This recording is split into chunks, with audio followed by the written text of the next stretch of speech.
Assalamualaikum warahmatullahi wabarakatuh. Perkenalkan, nama saya Reza Stianingrum, nomor absen 30. Saya Rika Amelia Wijayanti, nomor absen 31. Di sini kami akan saling tanya jawab mengenai materi bab 3, yaitu tentang sistem dan struktur ekonomi pada masa demokrasi terpimpin. Untuk pertanyaan pertama, yaitu bagaimana upaya yang dilakukan oleh Presiden Soekarno sebelum dikeluarkannya Dekret Presiden pada tanggal 5 Juli 1959 untuk menuju era demokrasi terpimpin. Langkah pertama adalah pembentukan Dewan Nasional pada tanggal 6 Mei tahun 1954. Langkah selanjutnya adalah Presiden Soekarno mengeluarkan suatu keputusan pada tanggal 19 Februari tahun 1959 tentang pelaksanaan demokrasi terpimpin dalam rangka kembali ke Undang-Undang Dasar 1945. Untuk pertanyaan yang kedua, yaitu menguatnya pengaruh TNI Angkatan Darat dalam pelaksanaan kekuatan politik nasional membuat Presiden Soekarno berusaha menekan pengaruh TNI Angkatan Darat terutama Nasution dengan menggunakan dua taktik. Nah, sebutkan dan jelaskan maksud dari kedua taktik tersebut. Soekarno berusaha mendapat dukungan partai-partai politik yang berpusat di Jawa, terutama PKI, dan merangkul angkatan-angkatan bersenjata lainnya, terutama Angkatan Udara.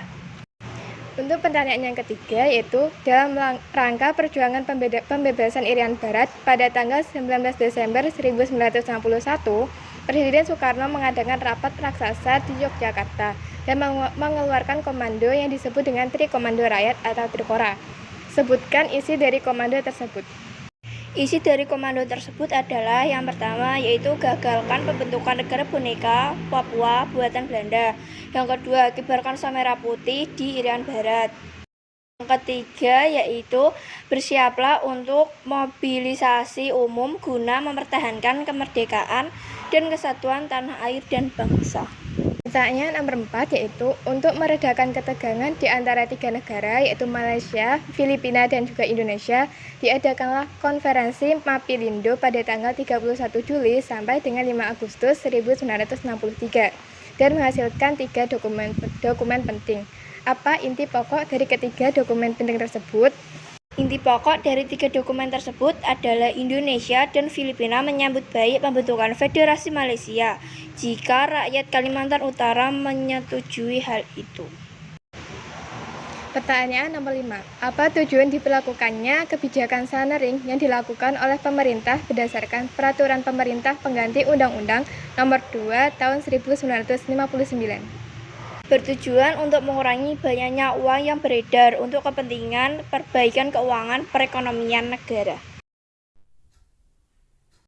Soal yang pertama, yaitu demokrasi terpimpin yang merupakan suatu gagasan pembaruan politik, kehidupan sosial, dan kehidupan ekonomi. Gagasan Presiden Soekarno ini dikenal sebagai konsepsi Presiden 1957. Sebutkan pokok-pokok pemikiran yang terkandung dalam konsepsi Presiden 1957. Pokok pemikiran tersebut ada dua, yaitu pokok pikiran yang pertama, dalam pembaruan struktur politik harus diberlakukan sistem demokrasi terpimpin yang didukung oleh kekuatan-kekuatan yang mencerminkan masyarakat secara seimbang. Pokok pikiran yang kedua, yaitu dalam pembentukan kabinet gotong royong berdasarkan imbangan kekuatan masyarakat dan juga imbangan kekuatan golongan politik yang diberi nama oleh Presiden Soekarno, yaitu golongan fungsional atau golongan karya. Merasa kedudukannya semakin kuat, PKI berusaha untuk memperoleh kedudukan dalam kabinet. Upaya apa saja yang dilakukan oleh PKI?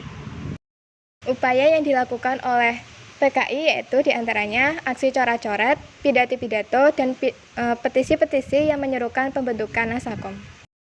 Dikarenakan jalan damai yang telah ditempuh selama 1 dasawarsa tidak berhasil mengembalikan Irian Barat, pemerintah Indonesia memutuskan untuk menempuh jalan lain. Sebutkan jalan lain yang dimaksud.